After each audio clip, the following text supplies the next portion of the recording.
ثاني مناوشات بينهم كده، مناوشات لكن بمحبه بحب طبعا بين احمد حسن والدعايه.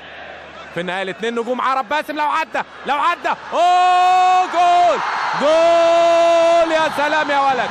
باسم علي حلوه يتقدم في مساحه خاليه تماما وينفرد من ظهر صبري رحيل ويحطها مع خروج عبد الواحد عشان يعادل النتيجه وتصبح النتيجه 1-1.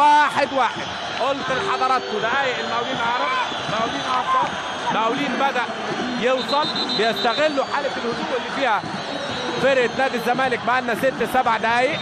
يقرب باسم علي بكرة طويلة حلوة وينفرد. شوفوا حضراتكم اهو بقول لحضراتكم عدى وتخطى صبري رحيل وانفرد، وهو لعيب مهاري اصلا. فيها ايد عبد الواحد لكن تعدي وتتهادى. يا سلام يا علاء يا كمال، حلوه من علاء كمال وحطها باسم وتعدي من تحت ايد عبد الواحد ويعادل النتيجه باسم علي وتصبح النتيجه 1-1. مباراه حلوه، مباراه حماسيه. قلت لحضراتكم الزمالك بدأ بقوه، بحث عن الهدف